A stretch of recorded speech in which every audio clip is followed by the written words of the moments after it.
welcome back. I'm Kim She's Fulyana Osborne, and today we have a guest with us, Geraldine King. Fulyana is going to introduce her. Welcome, Geraldine. Thank you, Fulyana. I was very, very fortunate that I worked with Geraldine for a few years. At that time, we were both in the human resources area, and of course, Geraldine was the person in charge of work health safety in the organisation, and I was very, very impressed with your enthusiasm, your passion about the job, and the way you treated people and people responded to you. So I know you had been working in the field before.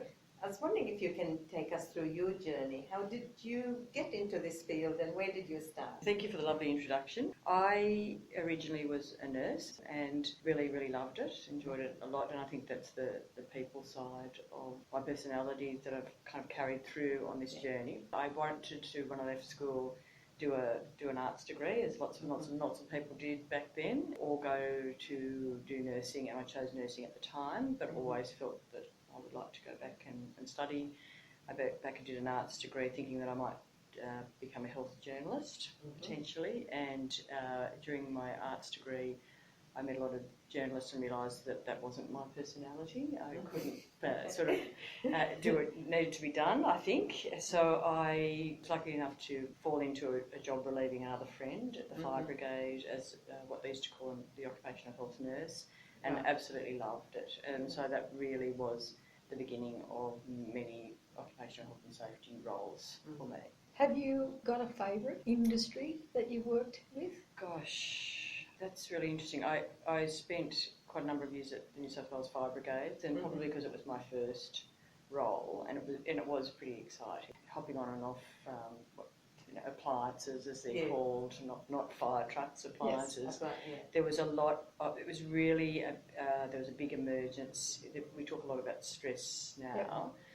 Then there was a real emergence in post-traumatic stress and the effect of stress in a really raw way on firefighters at that time. And it was a great opportunity for me to learn how that worked, what treatment was available then, what people used to do, which has changed a bit, of course, now. And now we speak about stress and effects of stress all the time, every day. But there it was very much post-trauma. So I really enjoyed that. I guess when I worked at another organisation, which was utilities, I was lucky enough to be in an absolutely wonderful team, and I think the team there, I learned probably the most that I've ever learned when I was at that utilities company, and that team was mentored very, very well. Their health and safety programs were really innovative, and the company at the time really let that happen. I think the health and safety people pushed the envelope a bit, both in the health and wellness space, and they let that happen, which was great. They didn't hold them back in any way, and I still keep in touch with those people. And you work alone a bit in health and safety. We have our network. That's how we make sure that we are current, that we are getting the right information.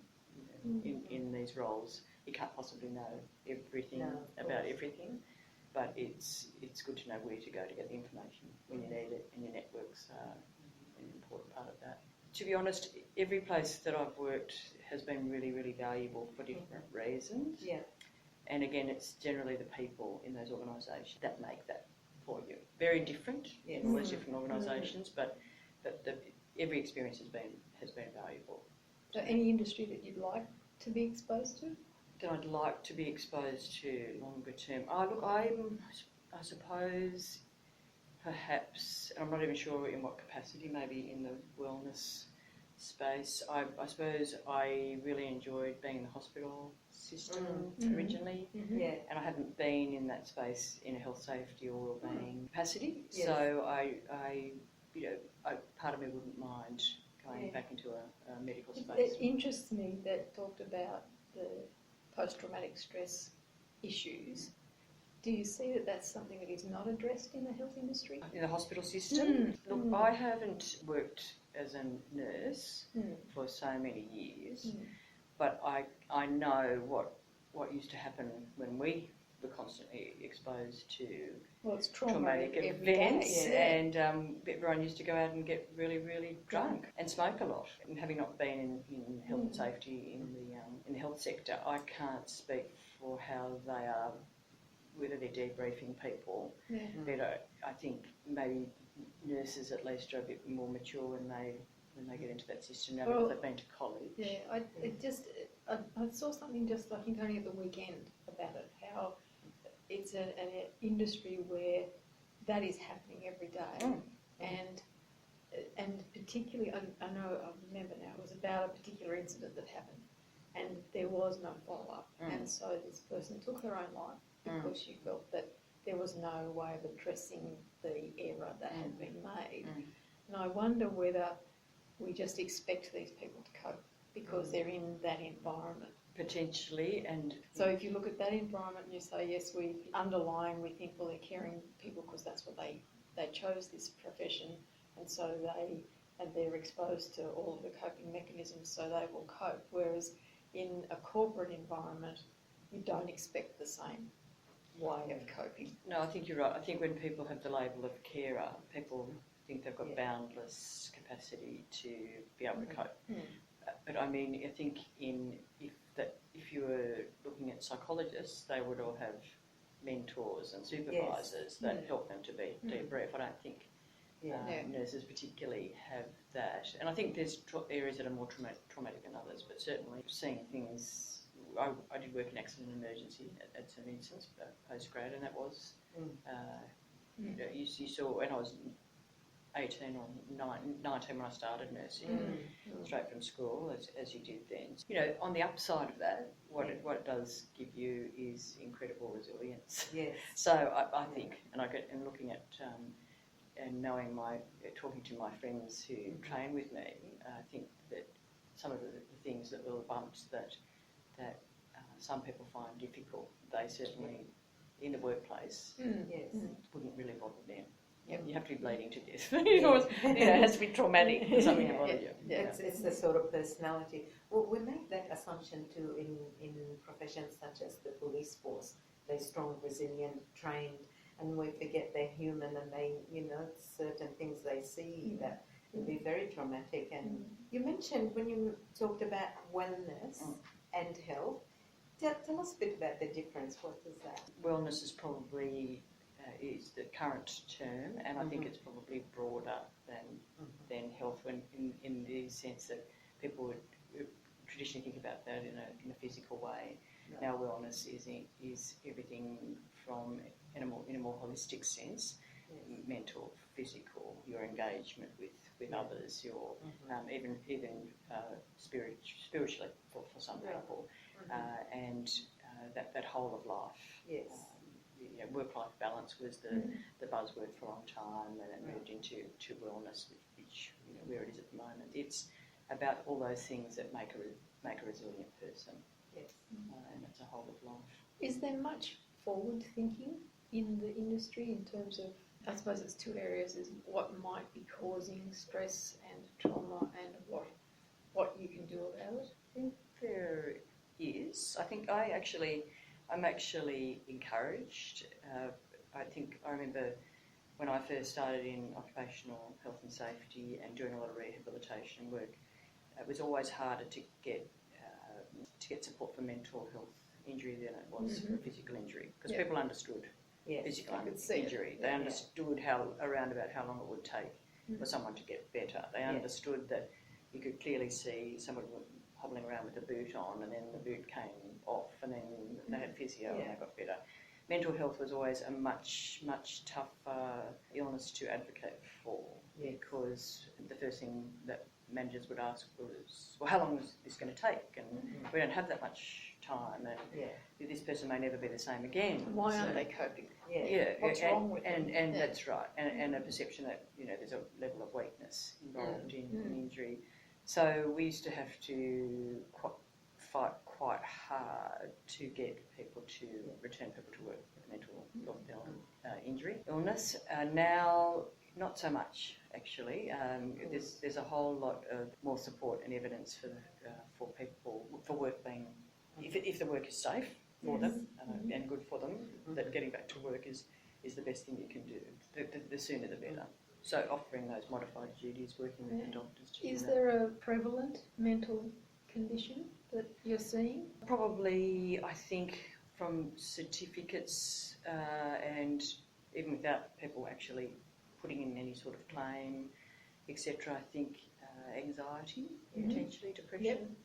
Yep. That would be the big two as per what all the But- statistics But, tell you. I think it's interesting that you use those two words, because when I asked the question, I was thinking, I wonder if it's depression or stress in this broader sense that we don't really quantify. And I'm interested that you talk about anxiety, because I think anxiety is probably something that we can all identify and say that we've all felt that at some stage in any job we've done. And it's good that it's being recognised now that some people get more anxious than others and look at the reasons behind that as well. Absolutely. So I think in work health and safety, where the health component used to take quite a backseat, it's actually now, and I think this is where the wellness component comes in as well. Now it's very much at the forefront because people have recognised that life has changed. Yes. And we are seeing so much more anxiety play out in workplaces. So the prevention of that is just as important as preventing all sorts of other physical injuries as well. We've been talking this morning about trust in teams and trust generally in the workplace, and how if you've got that trust and that match of people in a team, then the team works that much better. Is the anxiety, do you think, in some way related to a lack of trust in the work or the role that they're doing or their abilities to do the work? I think in some cases, I think there's a whole array of reasons why people are anxious. Sometimes it's things that are going on at home. You can't separate. People like to think you can separate and compartmentalise home from work. You really can't. So if people have got a lot going on at home and then they've got a lot of things going on at work, that can combine together. Sometimes it is that there's difficulties in the relationship between the manager and the employee, and that can play out with a power imbalance to cause anxiety. Sometimes through no deliberate attempt by the manager, like an complete Oblivious to the fact that that's going on. But I think what I guess the job of people in HR, health and safety, wellbeing, is to highlight the managers. If somebody's been performing and been travelling along well, and then they're not for a while, rather than going straight to performance management, to have the kind of open relationship, the trust that you're talking about, to say, look, this is what I've noticed, not to pry. I think a lot of people don't want to pry, or they think it's none of their business to go into the personal life, and to an extent it isn't. But I think you can, and what we're trying to encourage managers to do more of is to let the person know what they've noticed. I've noticed that you used to be, laughing and joking and interacting with the team. Now you're not. I've noticed that your work has slipped. You were great. You were performing. We've noticed that this A, B, and C has occurred. We really want to help you. So I think if you come from a place of we want to help you with this, but you've got to help us to help you. Then if that's the approach, generally, I think you can go a long way with people.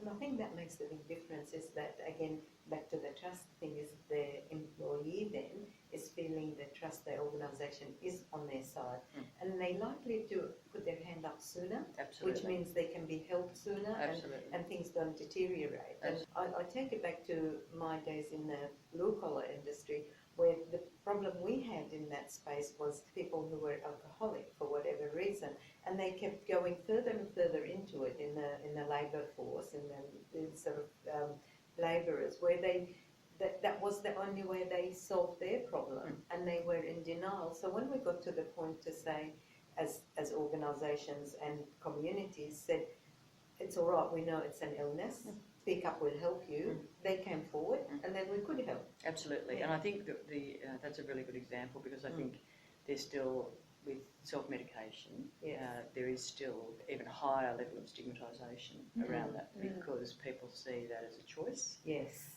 So I think there's still lots and lots of work to do to say, because there are safety elements with the addiction side of mental health as well. So you're in a blue collar industry, you can't have somebody driving, operating equipment if they're not Yeah. safe to do so, and they've increasingly gone to testing and random drug and alcohol testing to prevent that from happening. But in a more white collar environment, it can be harder to pin down, longer to detect, etc. So, but I think that suspending judgment and trying to get people to appropriate care first is definitely the way to go.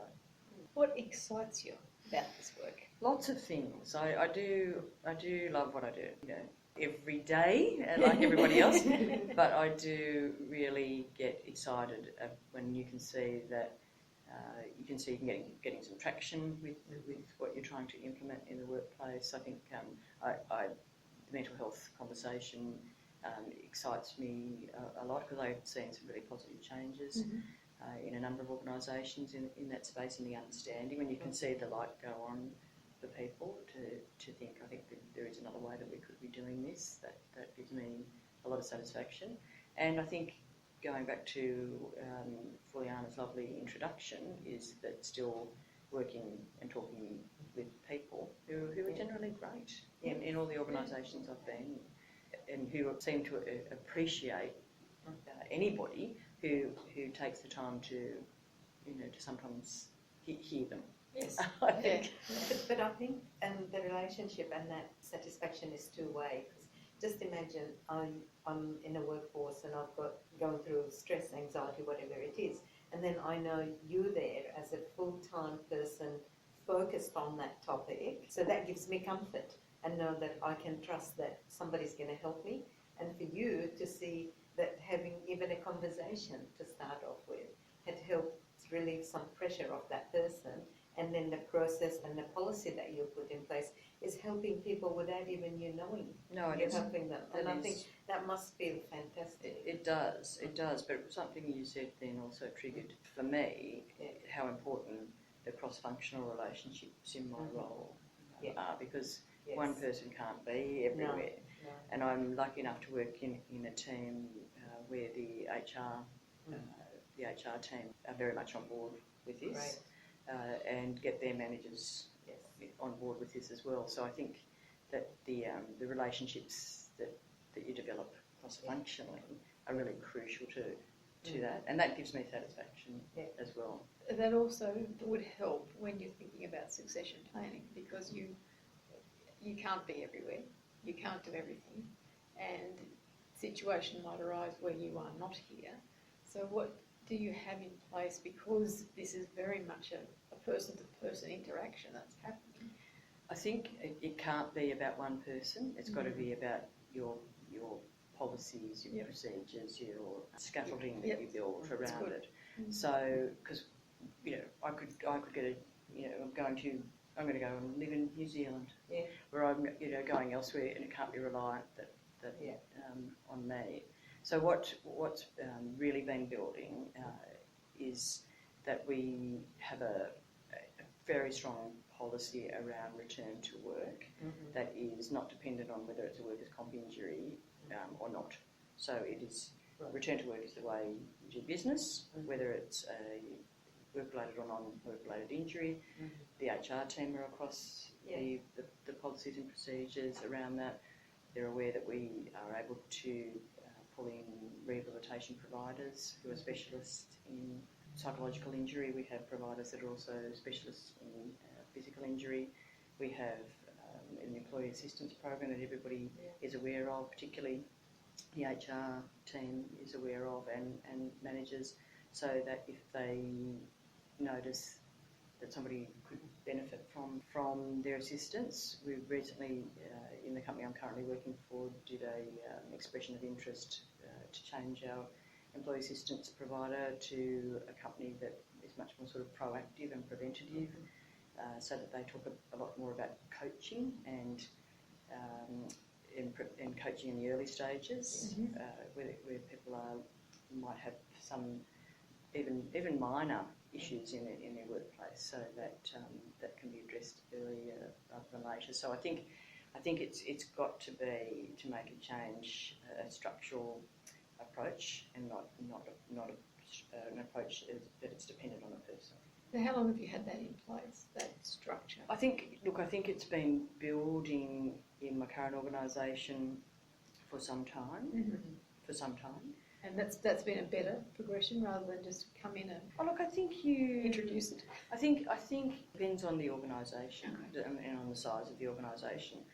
But I think you have to be able to take people on that journey with you. Mm-hmm. I think it's getting easier to do that because there is so much available information. I think that you also got to balance that with people can get sick of or overloaded with information, so you've got to maybe make changes to how you present that information.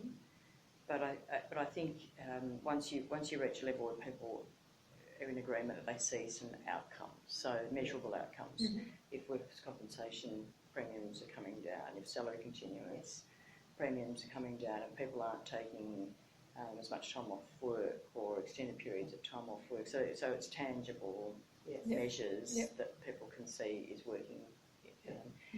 And I think that if they've seen some successful return to work for physical and mental health injuries, they're less frightened of it. And increasing employee retention. We're going to take a break in our discussion with Geraldine King at this point. So for now, I'm Kim Bailey, she's Fulyana Osborne, and this is Inside Exec.